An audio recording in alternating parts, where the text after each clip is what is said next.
Like dissolves like. Language-wise means what? The bond, Force, thank you. Yeah, sorry. So like force dissolves like force, which means we're looking at the force from subject A and comparing it to the force from subject B. So solubility is always two forces. Okay, so you have to evaluate two forces. So one of those is clearly going to come from our answer. Where's the other one?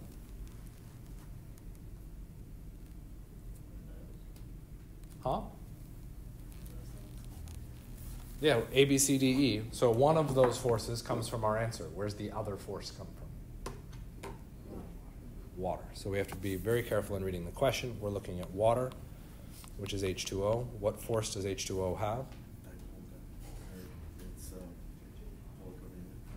Okay. So I'll accept that. Let's work with that. We go all the way back to the bond, polar covalent, because the bond should be something you should be able to identify quickly from a formula.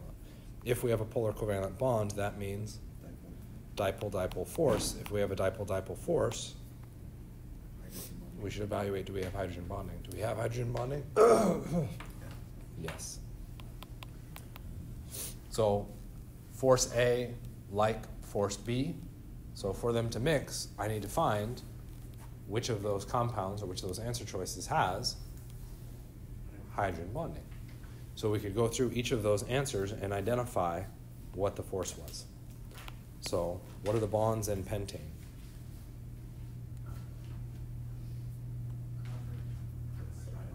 Carbon and hydrogen is about all we can see, which would be not ionic. Oh, It's a nonmetal and nonmetal, so it's not ionic. It's nonpolar covalent because it fits the definition of literally carbon to hydrogen. Nonpolar covalent leads to what force? Blend and dispersion forces. B. C to H, NPC, LDF. C. You have CNH. We do have CNH still, and we have the chlorine. Okay. So that chlorine is going to mean what? So that means it's going to be, that's going to be a polar covalent. It at least means we're polar covalent, which means what force? Dipole-dipole. Do we have hydrogen-bound oxygen, nitrogen, or fluorine? No, which means it's just dipole-dipole. So given those three answers, which one would dissolve in water the best? C. It's the closest in force. Okay. When we move to D and glycerin, what do we see? Okay. And I would argue that's fair. You can jump straight to saying the OH.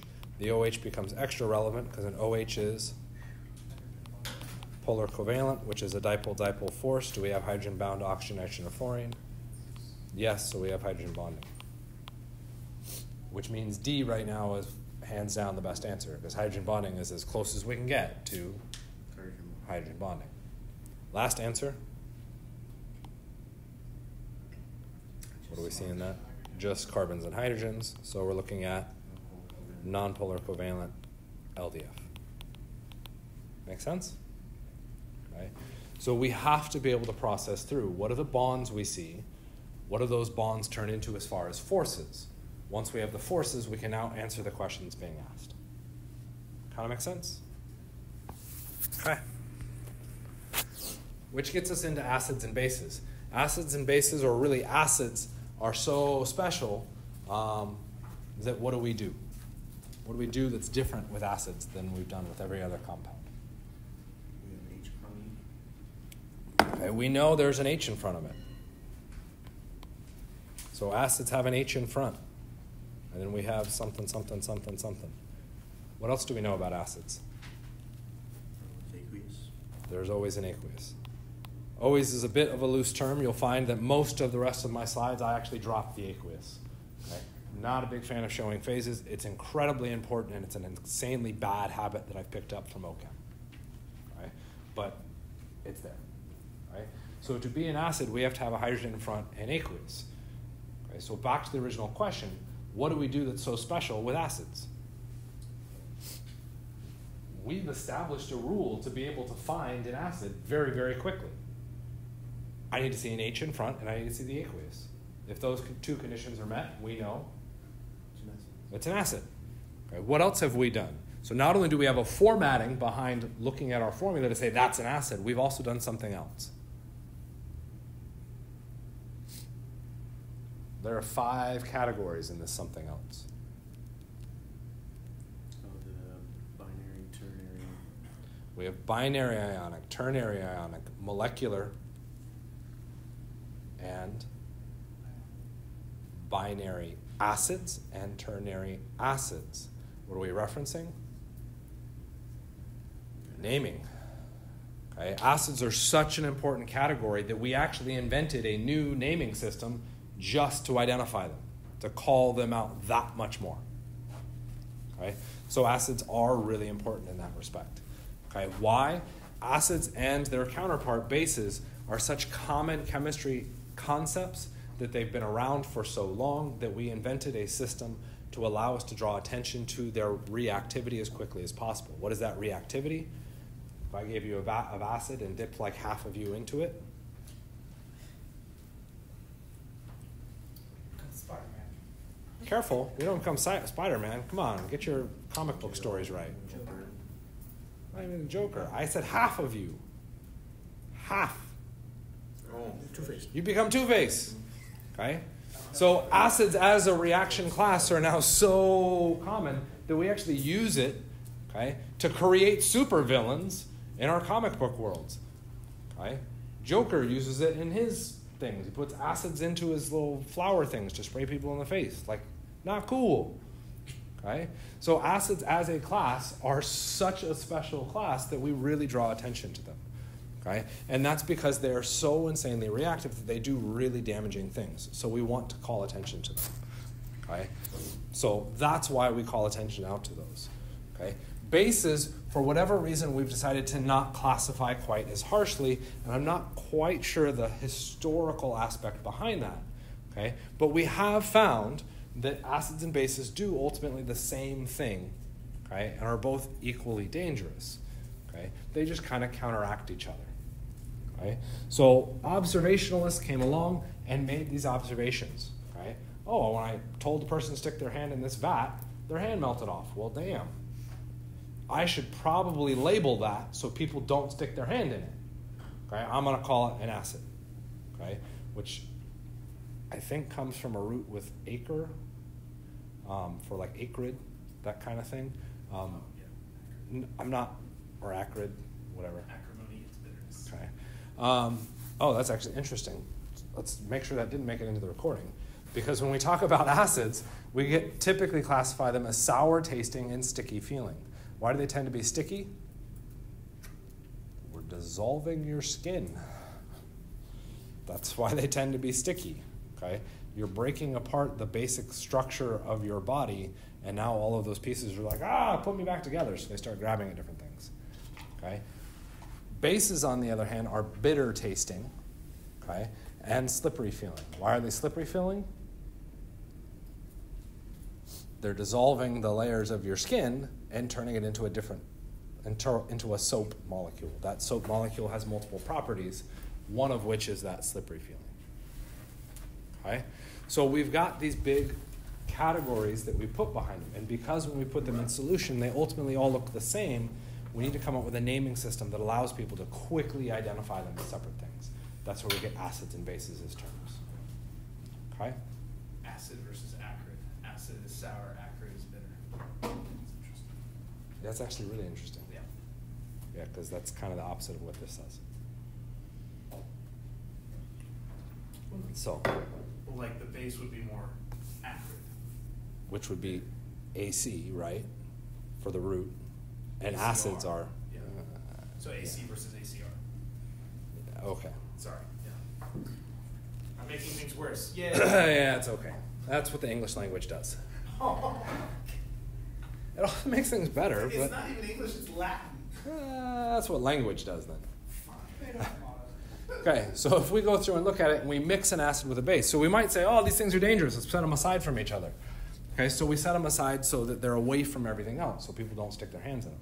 Okay, but now we set them aside because they have that same, like, melt my skin kind of thing, and I put them together in a similar area.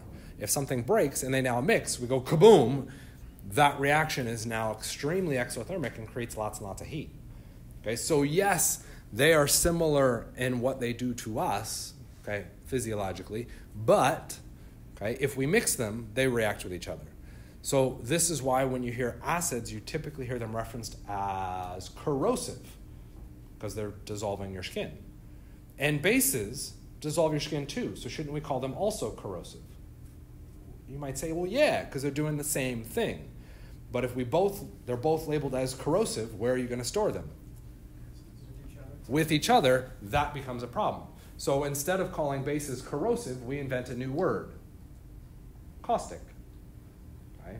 They're both doing effectively the same thing, and they're synonymous with each other. But we switched the labeling system for each of those so that if someone was to go through and try and organize a lab, we would make sure to not group those things next to each other because they would undergo a chemical reaction that generates lots of heat. That chemical reaction would be known as a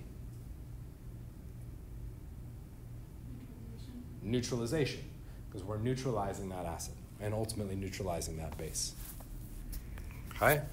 So the first definition behind these comes back to Arrhenius, and Arrhenius went through and said, well, this substance that we're now labeling as an acid that dissolves skin, that's sticky feeling and sour tasting and all of that, those substances all seem to produce a larger concentration of hydrogen ion when I add them to water.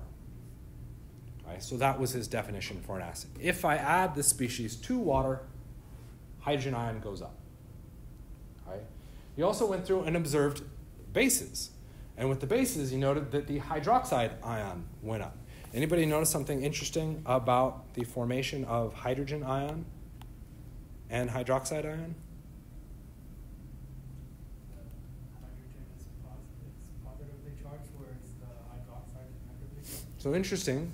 Acids and bases are opposites. The acid generates this positive thing. Hydroxide generates this negative thing. So that's cool. Another observation. What happens if you put those two things together? They balance, making water. So H2O is ultimately made up of these two contradicting species. I remember H2O was our center point for pretty much all reactions. It's literally the center point for acids and bases. Okay? This definition works, okay? And we can qualify in most of general chemistry, okay, using the Arrhenius definition. An increase in hydrogen ion is acid, an increase in hydroxide ion is a base. Okay? And so that's great, and that's usually what you'll use. If you have to continue through 151 and 152, that's the definition that works. Okay? And that's the definition that just gets pushed and manipulated. Okay? However, as Krista just found out because she hit next, I find these definitions largely useless. They are way too narrow to be able to be applied out to any reasonable scale. Okay? This requires that the substance is happening in water. Well, are there other things that aren't water that are liquids? Yeah, mercury's a liquid. Bromine's a liquid. Could I run a reaction in either of those substances? Yeah. Could that reaction produce hydrogen ion or hydroxide ion? Well, yeah. But because I'm not in water, I can't call those reactions acids and bases. Right? Because Arrhenius' definition requires the presence of water. Okay? So hundreds of years later, I'm not quite sure of the scale here, but I'm fairly certain it's hundreds of years, if not maybe closer to 1,000. Okay? You get Bronsted-Lowry, who allegedly independently came up with a new definition. Right? And they wanted to remove water as the center point for this. Okay? So in that, they really had two options they could do. They could either look at the H plus or the hydroxide. Okay? They kept their focus on the acids, and they referenced H plus. So they said that acids donate hydrogen ions. Okay? So an acid will always give up that H plus. that's effectively the Arrhenius definition. But what they switched was the base definition. They now said that what a base does is instead of producing hydroxide ion, the base ultimately reacts with the acid. Right? So once we've established the acid as the 0 point, hydrogen ion donor, the base definition now needs to change to accept that as the 0 point. So what must the base do to react with the hydrogen ion? It would have to accept it to its structure. So what we end up doing is changing the definition slightly, and we say acids are hydrogen ion donors. Get my colors back. And bases are hydrogen ion acceptors. This definition change still encompasses all of the old Arrhenius definition. It just expands the definition to now be things outside of water, right? Or to be things that act as bases that don't have hydroxide. Right? Acids, for the most part, always have H+. Right? And we'll see, we won't actually discuss that one. Right? So this definition now is a little bit broader, a little bit more usable, and we would use this definition to be our primary classifier for all our reactions. Right? Acids, hydrogen ion donors; bases, hydrogen ion acceptors. Right? Once we know that definition, now if I'm told to do a neutralization reaction, all I've got to do is identify which one's the acid and which one's the base. Once I've qualified that, I can now run the reaction, because all I have to do is move a hydrogen. Kind of, sort of? Okay. I did real quickly do a slip of the tongue, and instead of saying hydrogen ion, I said, anybody catch it? Really fast. So I'm going to say, no, you didn't catch it. I said proton. Okay. What is a hydrogen ion? H+, right? It's H+. So hydrogen ion is coming from the hydrogen atom. So what is a hydrogen atom?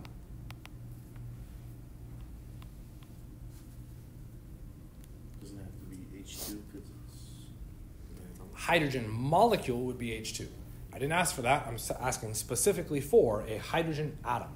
What is a hydrogen atom? Just H. H would be the symbol. H plus is a hydrogen ion. I'm asking for the hydrogen atom. What is a hydrogen atom? Okay? Because if we pull out an atom out of the air and I look at it, does it say, I'm H? Oh, we can tell by the protons. I could tell by the pieces that made up the hydrogen atom. What are the pieces that make up the hydrogen atom? So it's going to have one proton, It has one proton, and one neutron. does it have one neutron? It's going to have one electron. It will for sure have one electron. Does it have one neutron? How many neutrons should the hydrogen atom have? How do we determine that?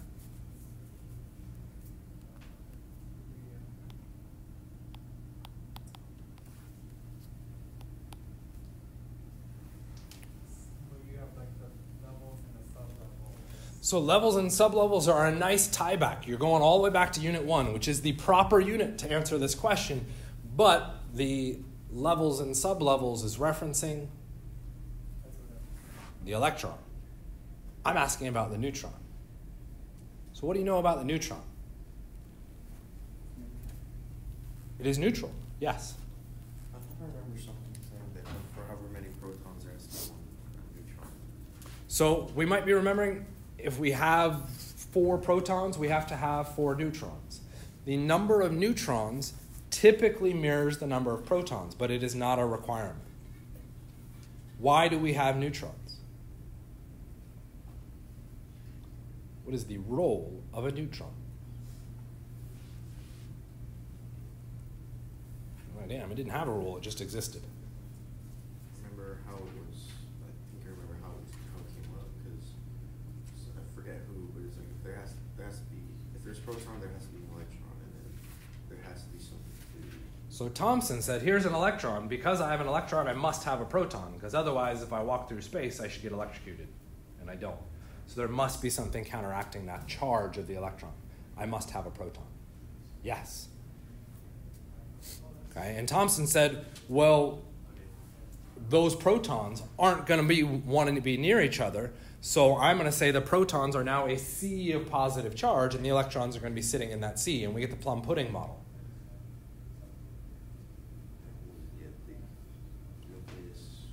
The plum pudding model turned out to be false, and how do we know it turned out to be false?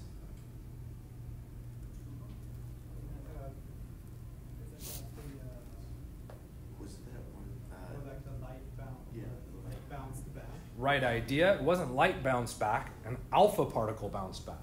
An alpha particle that we know was positively charged bounced. Why would something bounce? There had to be something physical there to cause it to bounce. Which means I can't have a sea of positive charge because that sea of positive charge isn't going to be enough to cause something to bounce. So where must all that positive charge be? Where should it be? In the middle.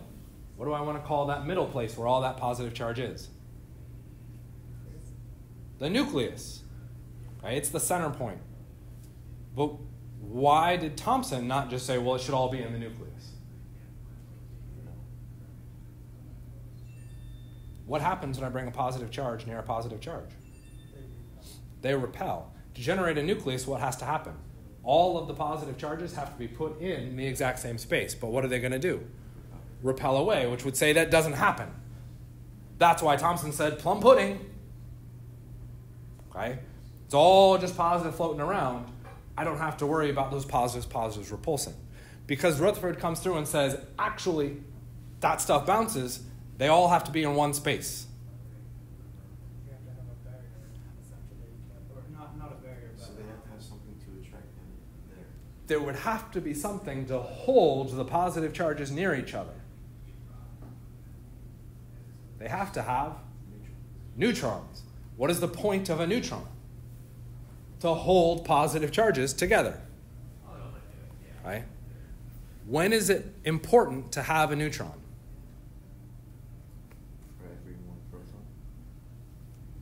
If I only have one proton, what is it being repelled from? The one electron. Oh, that's true. If I only have one proton, what is it being repelled from? Nothing. Nothing. Do I need a neutron? No. If I have two protons, You need one. I would need a neutron, at least one neutron, to neutralize that repulsive force. How many protons does hydrogen have? One. Does it need a neutron? No. Where's the evidence that we would look for to identify that it does not typically have a neutron? Periodic table. Where on the periodic table? The mass number. The mass number. So when we talk about these particles, we also have to acknowledge some extra information. That extra information was that a proton weighed 1. An electron weighed... You should go back and review. An electron weighs 0. What does a neutron weigh? 1. If I had a neutron for a hydrogen atom, what would the mass number be? 2. What is the mass number for hydrogen? 1. The majority of hydrogen has no neutrons. Right? All of these things stack. That's why we talk about them in the sequence we do. Right? So that is a hydrogen atom. It is a combination of one proton and one electron, okay, with no neutrons. How do I make a hydrogen ion, an H+?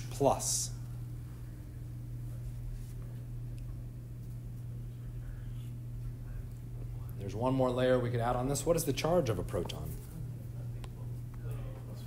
It's a +1. What is the charge on an electron? -1. So if I look at a hydrogen atom, what would its charge be? 0. 1 positive, 1 negative, they counteract 0. What makes a hydrogen ion?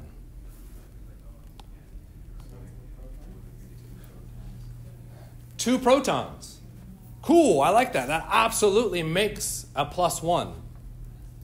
You're shaking your head violently. Good. Why? Because it should only have 1 proton. To be hydrogen, how many protons is it allowed to have? 1. The instant I have 2 protons, what do I have? I have helium, the atomic number. So I cannot change the number of protons.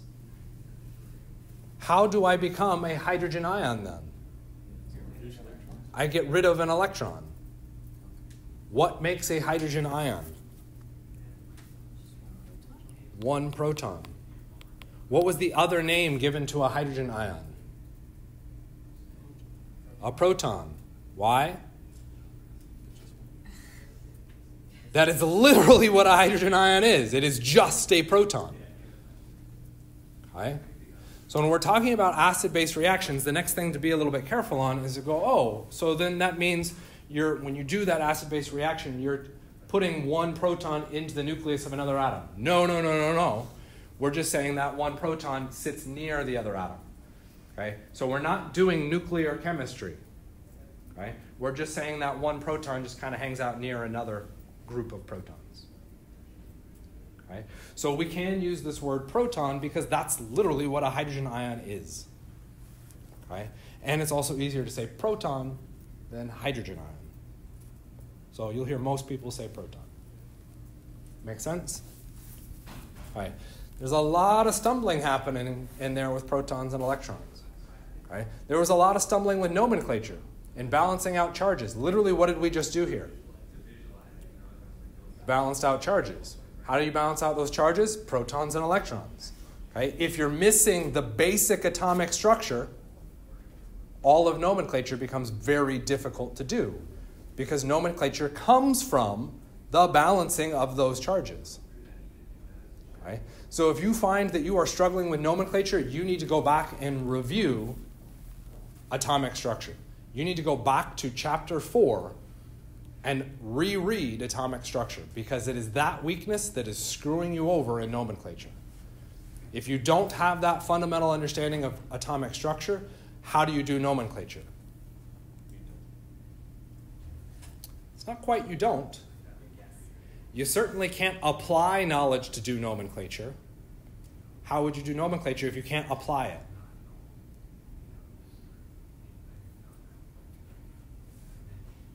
Very badly. Okay? Because Robbie talked first, we're going to go to Robbie. Everybody look at Robbie. When you look at him, how do you know that's Robbie? What about him goes, that's Robbie? It's his name. How'd you know that was his name? To do nomenclature, if you don't understand the basics of atomic structure, what do you have to do? Memorize. What? All of it. So when people freak out at chemistry, oh my God, there's so much memorization. No, you just decided, okay, or were not shown or given the opportunity to look at how it builds, and there's a logical explanation behind it. Right? That logical explanation is what we've talked about. That isn't necessarily easy. That takes a lot of time and processing. Okay? If you don't have that time and processing, what must you do? Memorize. So you either spend the time to process it so you can apply it to everything, or you spend the time to memorize everything. Either way, you're spending time. The problem with memorization, it only works to identify Robbie. Because as soon as we move to the next person, Not Robbie. James spoke up. We can't just look at James and be like, oh, well, we know it's James's name. All we could come up with is that's not Robbie. That's a language thing, by the way. But I have Greg was the next person to talk. Now we have a new problem because Greg is also not Robbie. I have 2 not Robbies. That's a horrible naming system. We should start a club. right? Not Robbie's. Not wrong. The Not Robbie Club. But this is a language Okay? thing. This is And so this comes back to that language to be able to build that out. Okay? So you have to know what those pieces are at a fundamental level so that you can create a language system that you can then evaluate. That language system, you have to be able to share with the rest of the world. Right? Because if you can't share it, it's not Robbie A and not Robbie B. You'll be like, what? And not Robbie C. That doesn't apply out very well. We have to have a language system that everybody understands. That language system is chemistry. That's what we've been talking about this whole semester, is that language system, and now how do we apply that to each of those pieces so that we can minimize the amount of memorization we have to do. Right? Will you still have to memorize? Yes. Right? That has to happen. Right? It's just the amount of memorization you have to do. Okay? We're trying to temper that. Okay? Where were we? Not Robbie. I would like James' suggestion a little bit better. We're talking about like the protons, the nomenclature. Protons, electrons, and ultimately all of that was to get to the topic we're talking about, and the topic we're talking about is acids and bases. So let's get back to acids and bases. Okay? That top reaction, we're just going to look at that one. Okay, we'll ignore the bottom one. What do you see? Sulfate isn't a bad guess because there is sulfur with oxygen. It is a -2. That is not sulfate. That is sulfite. How would we know that? Oh, I saw 30 news. This is strictly memorization. There is no fundamental rule that we can go back to explain this one. Okay? Despite how your textbook presents it and despite how I've seen things on the internet, you are memorizing that. Okay? That is the language system. That is sulfite. Okay? You have sulfite. What else do you have? H3O instead of H2O. Okay, we have H3O plus, so we could just spit out the symbols. That's cool. Is that similar to sulfite? Really horribly vague question, and I kind of apologize for that. Yes, it is. Both of those showed up in the exact same section. You're like, damn, really? Yeah, the nomenclature section. You were required to know that sulfite is SO3 minus 2. In that same section, you were also told that you should know what H3O plus is. It's hydronium. Okay? What is the context that we're looking at this reaction in? That it's going to cause an acid or base to form. This is an acid-base reaction. Which of those do you think is an acid? Damn, to know that, I would need to know the definition of an acid. Like we just threw on the previous slide. What was that? I need an H in front, and I need an aqueous. Remember how I said I dropped the aqueous pretty fast? Yeah, there it is. Okay? I have an H in front, which means the H3O plus is likely acting as an acid.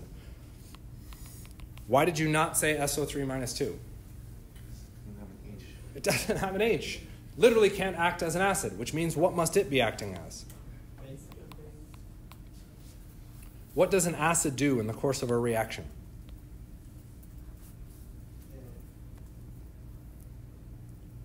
It provides a hydrogen. It provides a hydrogen. It gives a hydrogen to somebody else. Okay? So the word that we use, donates H+. What would happen to that acid if it donated H+? It becomes H2 instead of H3 because I lost a hydrogen. Okay? What hydrogen did I lose? A hydrogen atom? A hydrogen ion. I lost a positively charged species. What should happen to the charge of that structure? It should be canceled. It should be 0. It should now be 0. I started positive. I lost a positive. It's now neutral, and I get H2O. Where did that hydrogen go? To the sulfite, which acted as a base. What does a base do?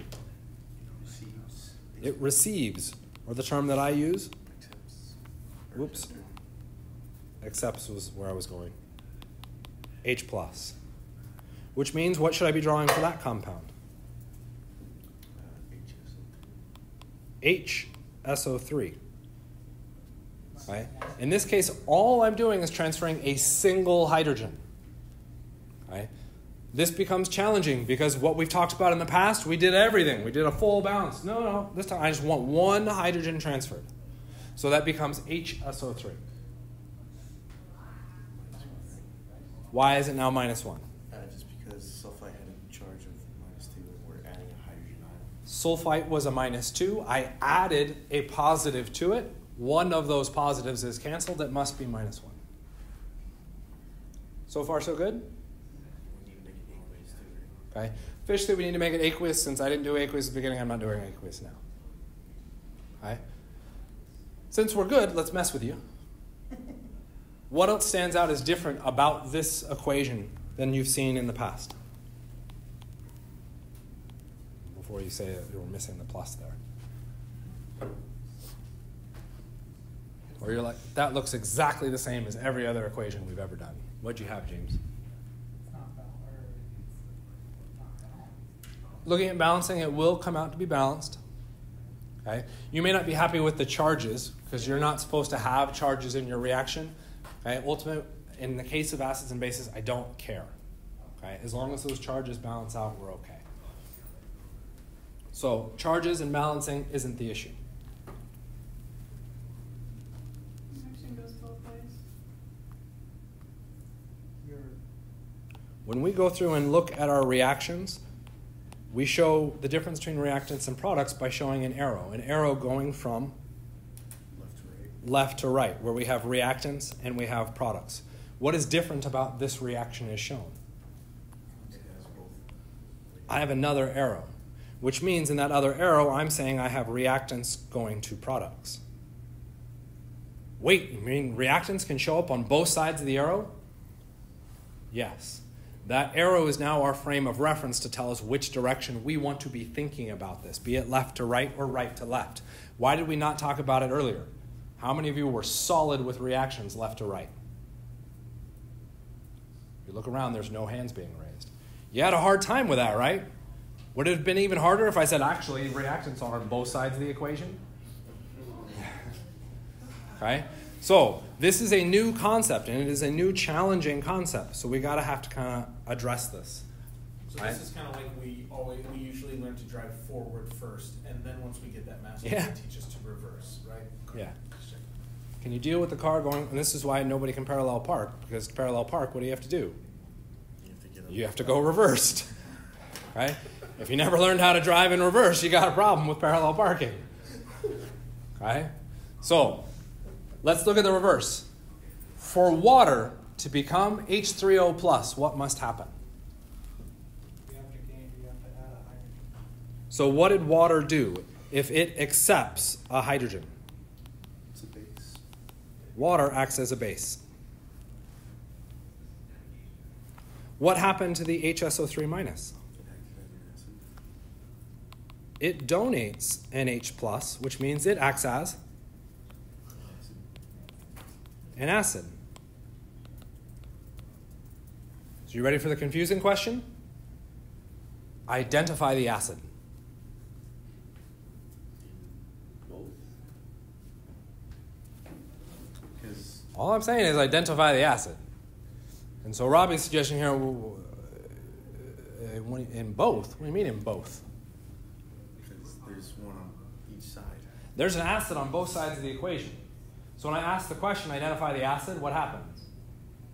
Contradicts. You get confused because you don't know what we're talking about. Does the slide provide some context to suggest that maybe we need to refine our language?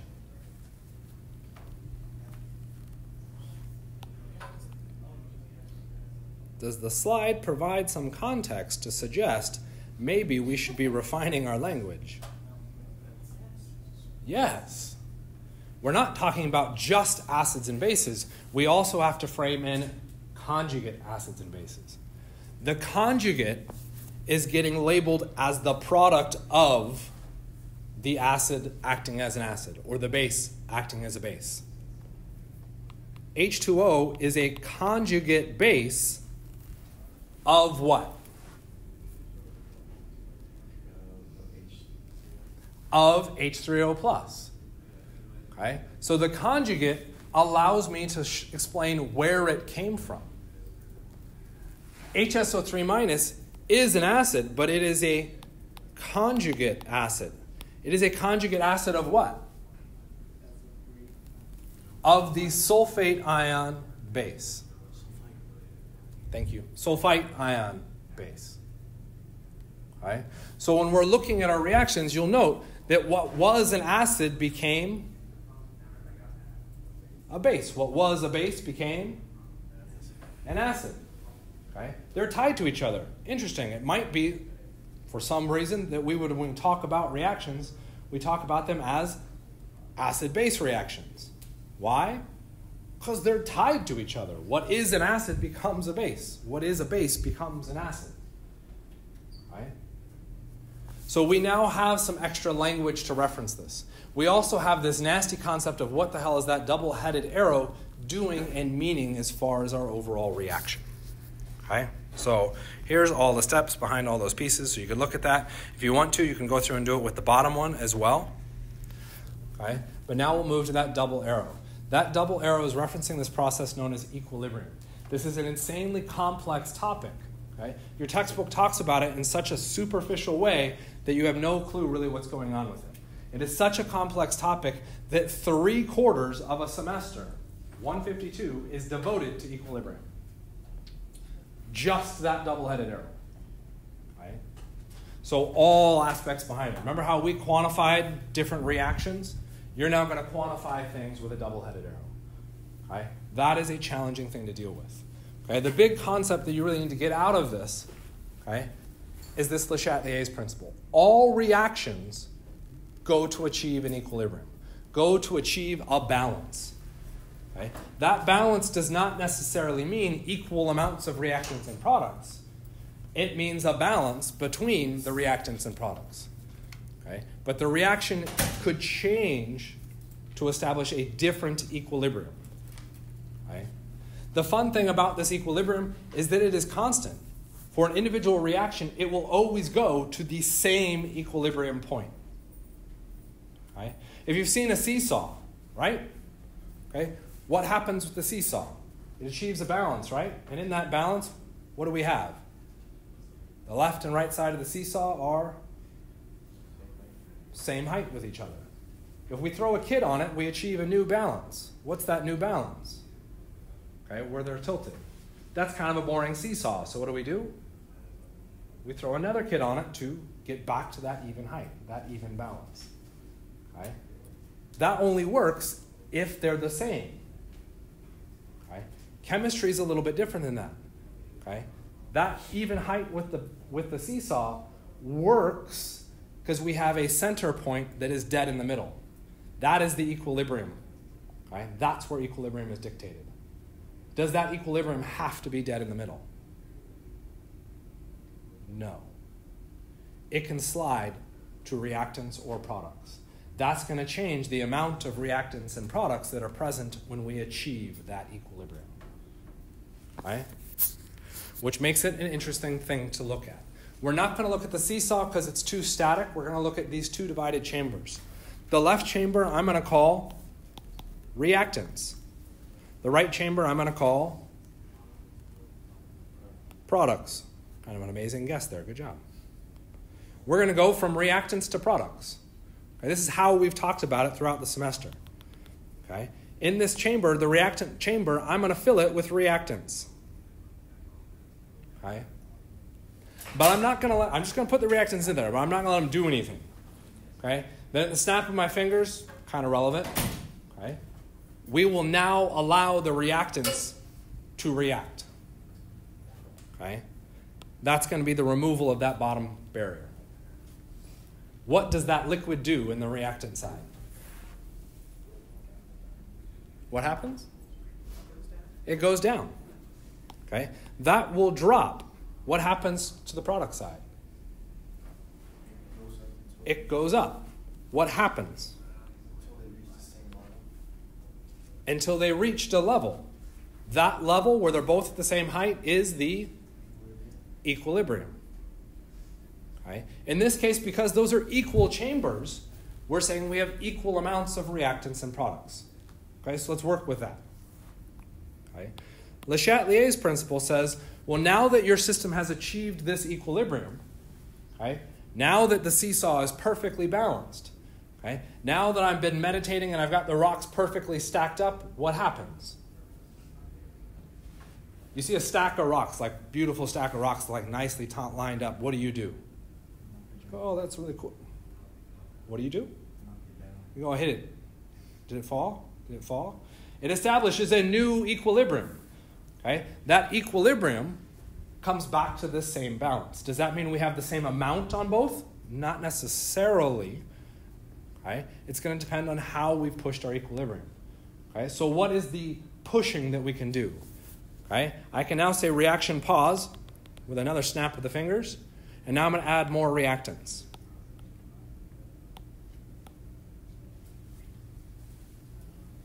Okay? Now I'll let the reaction run again.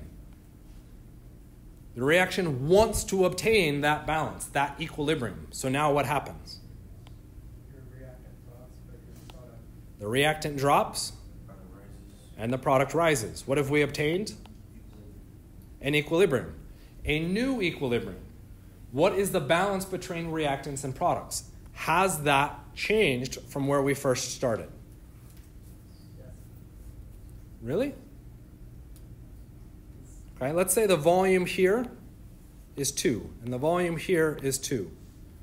Okay, the equilibrium is the balance of both products and reactants.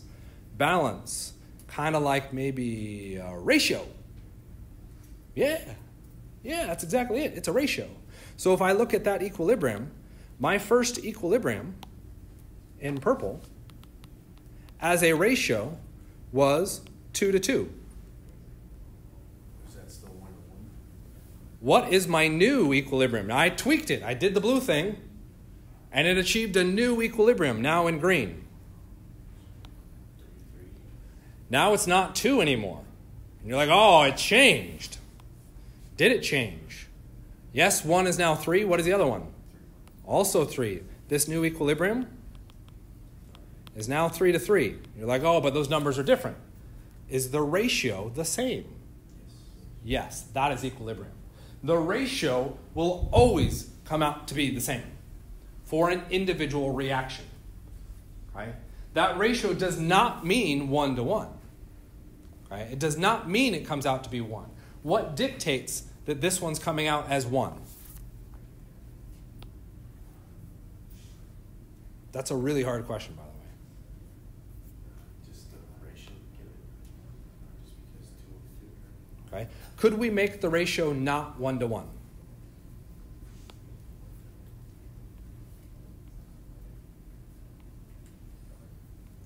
Wouldn't that be a ratio that's not 1 to 1?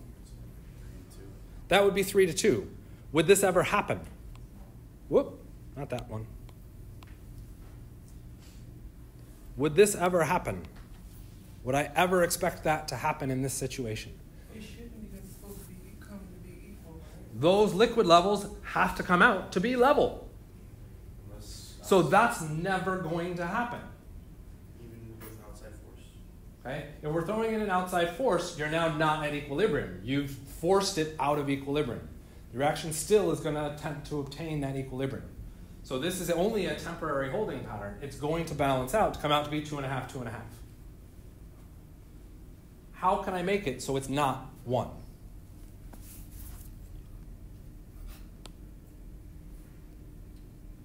You're like, damn, you can't do that. We've made a big assumption. What is that assumption?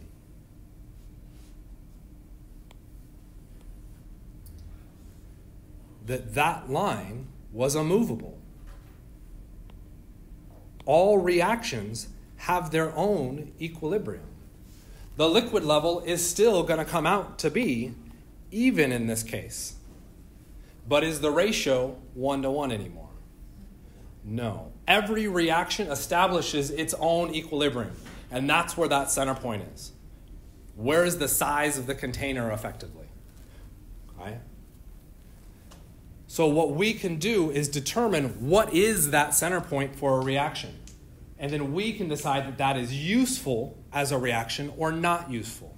If we go through and look at this one, okay, we get a different ratio. Should this ratio be larger or smaller than the ratios we had before? Larger? Okay, so let's drop in some numbers. So here's our new ratio. We'll call it 3 and 1. Everybody okay with that for numbers? You said it's a larger ratio. Isn't 1 over 3 smaller than 1? I didn't know we went from products over reactants. Is there a sociocultural norm that we have to use to define the relationship of that ratio? Does it have to be reactants over products, or does it have to be products over reactants? Both of them are ratios, but depending on how we frame it, we're going to get a different reference system, which means we have to have a center norm where we define everything to be at. If we don't define that, we're going to draw different conclusions.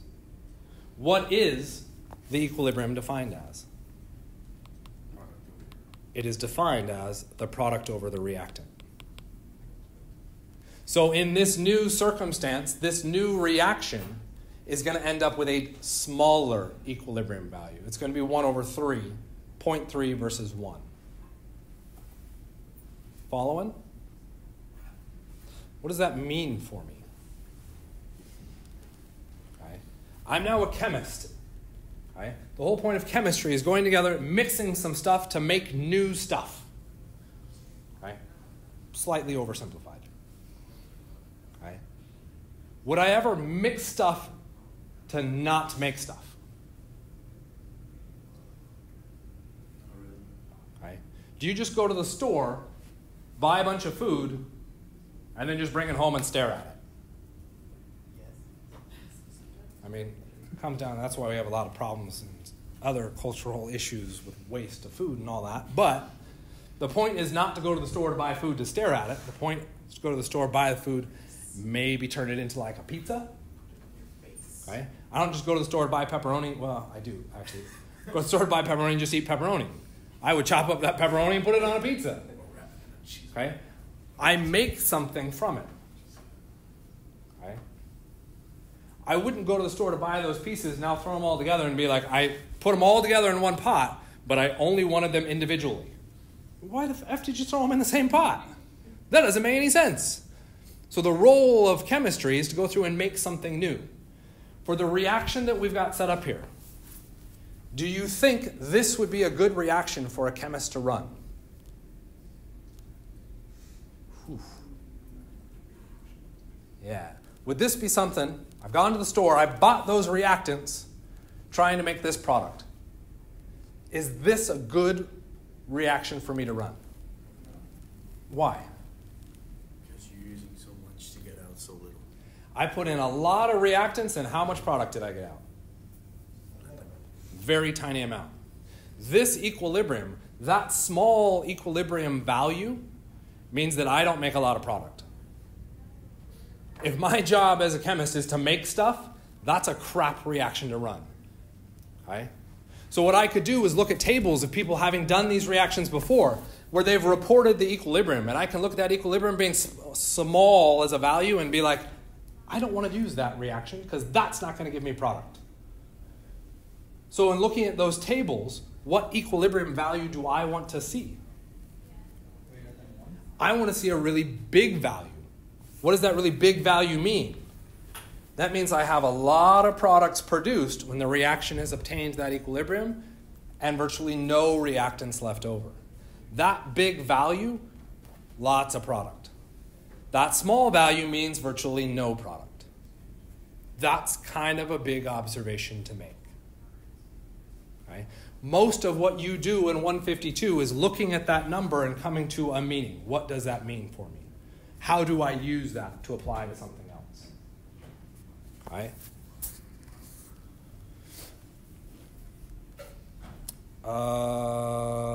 Yeah. Okay? The next kind of part that comes with this is equilibrium establishes the end point. Okay? But I have to get to the end point. To get to the end point, what has to happen? Put all my reactants in there. What do those reactants have to do? Balance out, equal out. They have to balance out with the products. Okay? The reactant has to come down so that I obtain that equilibrium, so the products can go up, which means the reactants are moving to become products. Okay? The speed at which this happens would be the rate. Okay? If I change the whole, is that going to change the balance? No, the balance is still going to come out to be the same. But what would change? The rate at which it happens. How long it took to get to that point. Okay? That's now a rate. So what are things that might affect the rate? Okay? The best analogy we can use with this, in theory, we're attempting to find partners to help us through our life, okay, our life experiences. Okay? We don't have to, but that can help us. Okay? Mentors. What are the odds of you finding a mentor if you're the last person on the planet? You laugh. Why? You're not going to. What does that translate to in chemistry? The amount of the reactants. Okay? Concentration.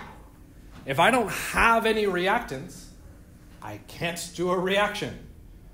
Okay? So I want to increase the amount of people. So concentration is important. Okay? Let's see. Do I do it stepwise? Cool. Okay? For most of our reactions, this is going to run in molarity. Why? What was molarity a measure of? The amount of substance in a solvent. Almost all of our reactions run in a solvent because it minimizes some issues. Okay? What is the odds of you finding a mentor this, let's say, within the next 5 minutes? Class ends in about 8 minutes. What is the odds of you finding a mentor that is not somebody in this room within the next 5 minutes?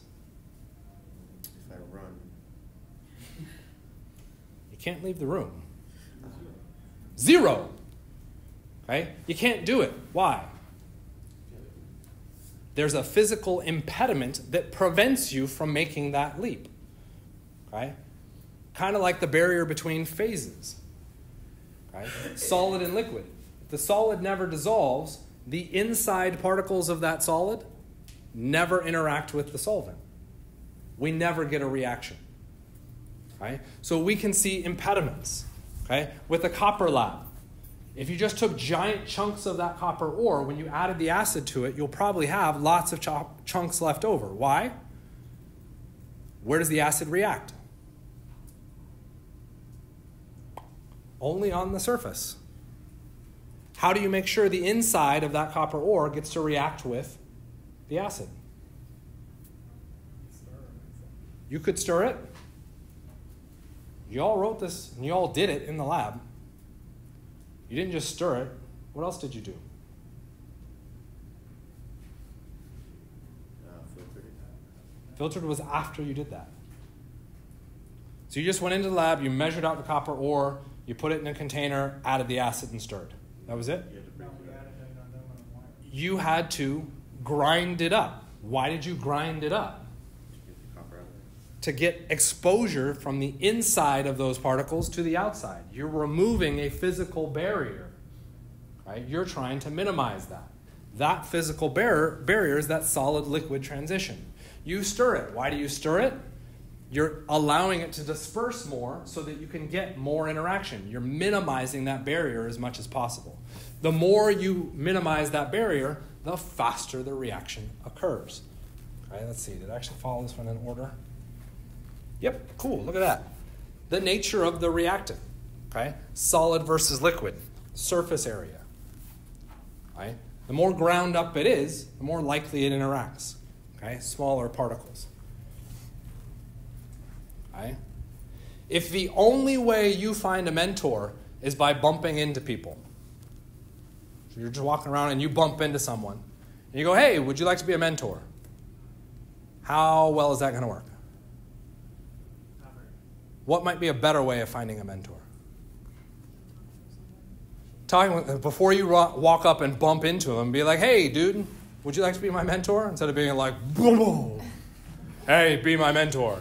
That's probably not going to work. So the process of how you do it, how the reaction occurs, could change the rate. Right? That would be known as a mechanism. How does the reaction proceed? Okay? Chemistry is a little bit weird because that bumping into example is exactly how chemistry works. Okay? Chemistry is just a bunch of random molecules running around hitting each other. Hey, do you want to form a bond? Don't try that pickup line. Okay? Yeah. Right? That's what chemistry is doing. And that's one of the things that is insanely fascinating about chemistry. This is just random smashing happening, and all of a sudden, like, cool things happen. Right? Life is about organizing those random smashings so that they do something productive for us. Okay? So how it happens, that gets into what's known as collision theory. Okay? There's another thing that directly affects the rate. Okay? If it is freezing in this room, are you going to be wanting to get up to the No. Okay? To interact and find that mentor, you have to be moving, which would be kinetic energy. And because we've talked about it earlier in the class, kinetic energy is directly related to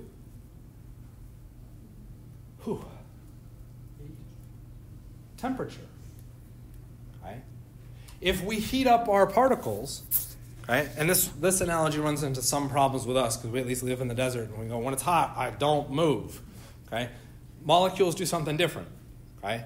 The hotter a molecule gets, the more it moves. Okay?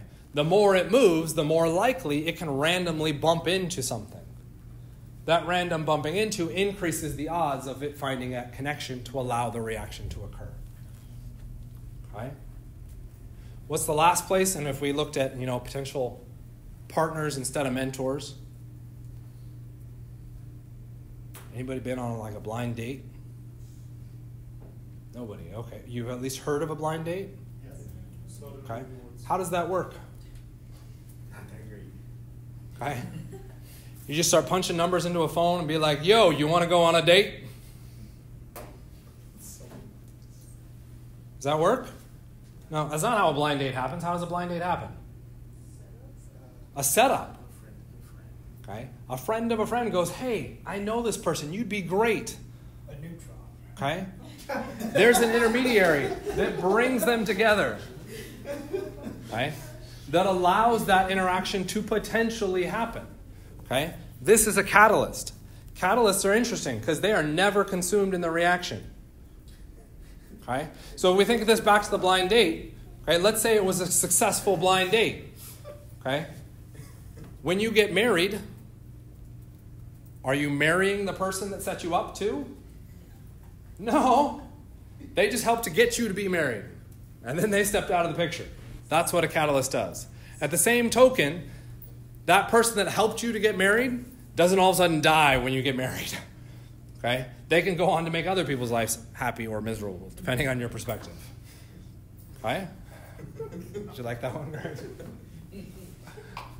Okay? That's what's happening with our rates. Okay? Those rates are really just helping us to get to the equilibrium. Okay? So when we reach that equilibrium, it's not like liquids stop moving back and forth. They are still constantly oscillating back and forth. But the rate at which they go backwards happens to be equal to the rate that they go forwards. Okay? And that's ultimately what that chapter 16, I don't think I made you read it because I just think it's confusing, okay, is trying to get at. Is all of the quantification behind what we just talked about. How do you numerically align all of those things? Okay? And it's really neat. Okay? The reason we talk about it at this point is because we just talked about acids. Well, it turns out that there are certain acid compounds, okay, say like acetate, okay, or a better one, we're going to pick hydrogen carbonate. That's an acid. It has hydrogens. Okay? So what it can do is it can donate hydrogens to form CO2, CO3, -2. Okay? That's kind of neat. It can put hydrogen ions out. Okay? But at the same time, that CO3 can absorb those hydrogen ions and go back to HCO3. So how come it couldn't be like, with that reaction, it wouldn't be hydroxide and CO2? So do you see a hydroxide, number one? No. So that's where I'm going to stick with that one, because we're short on time. I'm not going to push that further. There is no hydroxide there, so we're going to stick with it as an acid. Why does this species become special? Right? Well, it turns out, and this isn't the exact reaction, but it's close enough, that this ion is used in our bloods. In our blood. Okay? Why is that ion special? Okay? Well, what that ion can do is, if the solution, your blood, gets too basic, okay, well, we would die. So what does that ion do? Well, since it's starting to become basic, I need to neutralize the base. What do you neutralize a base with? And what is an acid?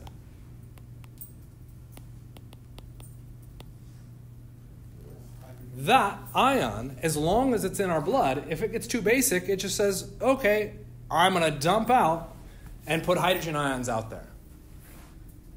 What does that do to our pH, which we haven't talked about? What does that do to the amount of hydroxides? Well, the H plus now reacts with the hydroxide. There's no more base. And we maintain a balance of our acids and bases. What if the solution becomes too acidic? We need to become more basic. Okay, we would need to become more basic. This ion over here, because it's still present, because we've got an equilibrium, will now go through and react with the acid that's in solution. And it will take that H plus and it will turn it into HCO3 minus. So that extra acid now gets consumed by that species. Okay? Again, what happens? The amount of acidity or basicity in our blood stays constant. This ion is acting as a way to balance out and prevent large changes in acidity. Okay? That happens, and it happens to exist so that we can exist, and because it is so vastly important, we associate a name with it. If you got a small scratch in your car, what might you do to remove that scratch? Buff it out. You might buff it out. What if you got a reverse, something crazy, weird animals are in your car and they hit the roof of your car and you got a ding going up? What might you do? You might buff it back down, push it back in. What we've got here is what's known as a buffer.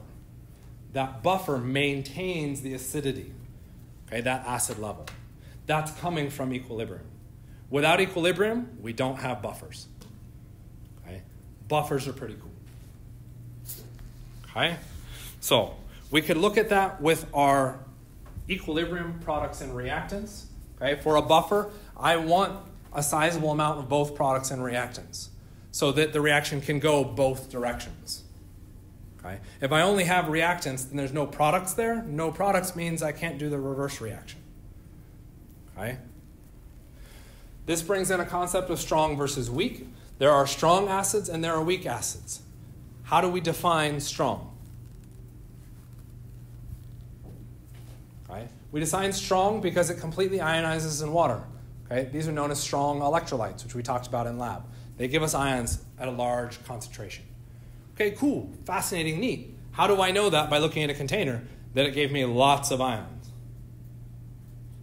I wouldn't. I would need some way to monitor that.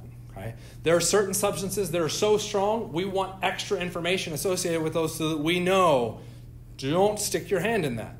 Kind of like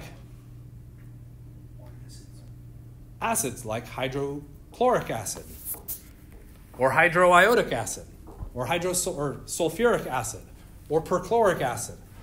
Okay? Same deal happens with our bases. There are acids and bases that we have classified as being strong. Why did we classify them? Because I want someone to be able to look at a container that says HCl and very quickly be like, don't put your hand in that. And they'd be like, yep, I'm not going to do that because that's HCl. Right? I want to call attention to that right away, which means I would typically ask people to memorize that information. What about the weak ones? Well, the weak ones don't ionize as much. Okay? They're the ones in that balance. Okay? They're in equilibrium. The strong ones aren't in a balance. They completely make products. There are no reactants. The weak ones balance out. Well, how much do they balance out? How strong versus weak? Okay? This is why we define the strong so that we can say the weak are everything else. Okay? You may be expected to memorize that in the future. You're not expected to memorize that now. Okay? And because we're almost there, we're just going to kind of push through this and deal with it later. Okay, we got to think about safety behind these. We've identified acids. Okay? I dropped a term out there, pH. Who's heard of pH? What does pH measure? Acidity. So if you saw a solution that had a pH of 0, what would you do? What's that? Not really worried about it. Ah, see, there's our problem. pH of 0, that's really acidic. Isn't it like 7? A pH of 14, It's the other way around. that's really, really, really basic. A pH of 7, That's water. that's neutral. That's water. Okay, so we invented a system that allowed us to interpret how much acid or base is in a solution. And instead of having to deal with concentrations of molarity, because y'all loved molarity, right? Yeah, okay, so we need a different system than that. Scientists came through and said, how can we take that information and repackage it so people can understand it better? Okay? How can I rhetorically change that information? So number one, nobody likes molarity. Nobody likes units. Okay? This is why conversions have been such a pain in the butt this semester, because nobody likes conversions. Nobody does them. Okay? So we dropped the unit. Okay? Does anybody like decimal points? No. Can people count higher than 15 easily? No. So we want to keep that number nice and small. The system that we've decided to do was our pH of solution. How do we do it? We take the negative log of the concentration of hydrogen ion. The concentration of hydrogen ion is that. That's that 0.15. That negative log, goddamn, it's some weird powers of 10 and crazy math and negatives and Jiminy Christmas. But if I do all that math, that gives me a pH. And that math takes my pH, that dangerous system up there, and gives me a number between 0 and 14. Now all I have to do is tell people 7 or 6 to 0, don't touch that. 8 to 14, don't touch that. 6 to 8, that's okay. That's still kind of an advanced thing to deal with, but that's a hell of a lot simpler than 0.15 molar. Okay? That's kind of the origins behind our pHs. Okay? This is literally our last slide. We talked about it in lab, so I'm not going to push it a lot. Okay? Anything that completely ionizes is an electrolyte. So we can use solubility rules to say they're aqueous. H2SO4 was a strong acid, completely ionizes. Sodium hydroxide, strong base, completely ionizes. So if we know those strong terms, we can identify electrolytes. Okay? The next row, those are all non-electrolytes. How would we know that? Check your solubility rules. Guess what? Those are all insoluble in water. If they don't dissolve in water, we don't get ions. Last ones become a lot trickier. Okay? These are either molecular compounds, in which case they don't fit our definition anyway. We're talking about salts dissolving. Okay? We might see an H in front. Okay? That H in front might suggest acid, but is it a strong acid? No? Then it's got to be fitting the weak category. Last one, you might see an OH. A base is not OH. A base is hydroxide. How do you know you have hydroxide? No. Ionic compound.